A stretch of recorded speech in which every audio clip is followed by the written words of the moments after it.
Debt ratios.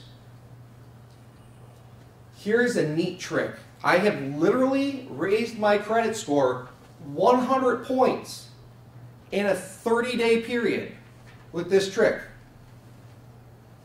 If you have, say you have 2 credit cards.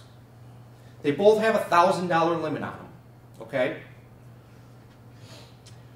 You have one credit card maxed out at $1,000. You didn't touch the other one. What you can do is either A, transfer at least 50% of that debt to the other card. Why? When you have a maxed out credit card, they are going to place you against everyone else in the U.S. that has maxed out credit cards. A credit score is merely a snapshot of where you are currently with your debt compared to the rest of the U.S. That's why they say the average is 660 points, right? Because they're creating this from a massive data pool, and they're just comparing you to everyone else. Well, if you have a maxed out credit card, guess who you're being compared to? You're being compared to everyone that may be going through foreclosure, a bankruptcy. That's why it tanks your score.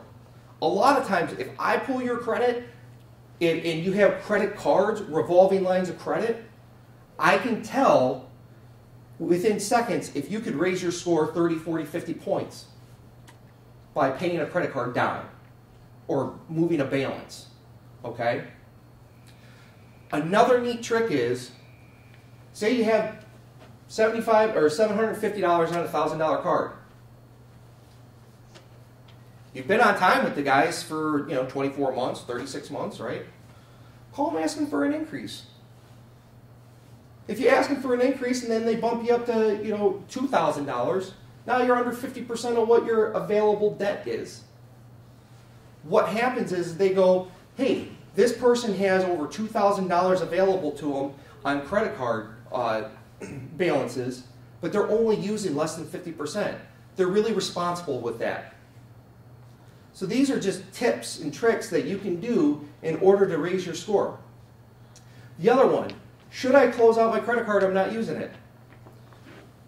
Don't close out your credit card. If it has a zero balance on it, do yourself a favor, go charge $10 in socks and keep a $10 balance on that card, right? Make your monthly payment because then it's active. They see that, hey, he has $10 on a card, he has a $1,000 limit on it. He can use, she can use credit efficiently, all right? That's the key. I tell people all the time, if you have the best thing is to have at least 2 credit cards or 2 lines of credit open, minimum. 3 is better, but at least 2. You have to buy gas, right? Put $50 in your gas tank. Take your cash if you're a cash-only type person typically. Take the $50 that you would have paid, the gas attendant, stick it in your glove box, and then when it's time to pay the credit card, just pay the credit card, right? Those are simple and easy, effective ways in order to raise your score in a quick amount of time.